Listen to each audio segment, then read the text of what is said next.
angle au centre. Si le sommet d'un angle se trouve sur le cercle, cet angle se trouve sur le centre du cercle, cet angle est appelé angle au centre. Voici un cercle à main levée. Par exemple, si ce point I est le centre du cercle, je vais tracer un autre angle à main levée. À main levée, voici A, B. Donc, le centre du cercle, ça fait I. Et l'angle AIB est appelé angle au centre.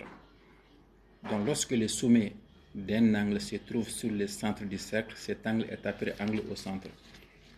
Voici un exemple ici. AOB, c'est un angle au centre. Son sommet, ça fait O. O étant le centre du cercle. O étant le centre du cercle. Encore BOC, c'est un angle au centre. BOC. COD.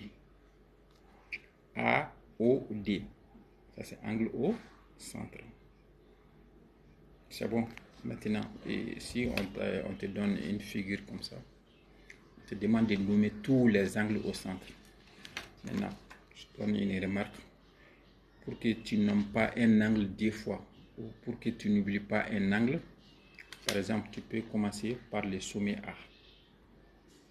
Tu vas dire A, O, B. Ça, c'est le premier angle. Toujours, tu commences par A. A, O, B, le point A. Après A, O, C. Après A, O, D. Voilà. A, O, B. A, O, C. Tu vois, A, O, C, c'est un angle. Après A, O, D, c'est un angle. Après A, toujours tu quittes de gauche vers la droite. Après A, B encore.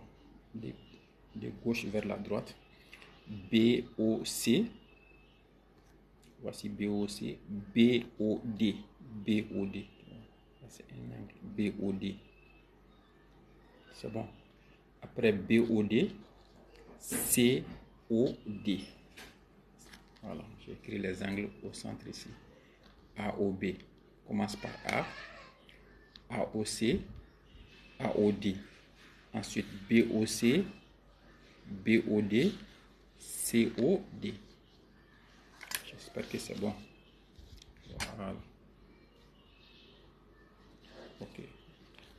À partager. Je sais qu'il y a certains chapitres qui ne sont pas tellement développés. Moi, le chapitre d'OB, non, développé l'intérêt mal d'accord. On suppose. Bon.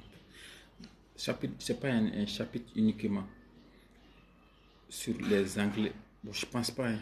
Bon, quand même, à l'époque, il n'y avait pas un chapitre au second cycle uniquement sur les angles inscrits angle au centre. C'est des théorèmes de base. Théorème comme ça. Voilà. On fait ça sous forme de théorème comme ça et on passe.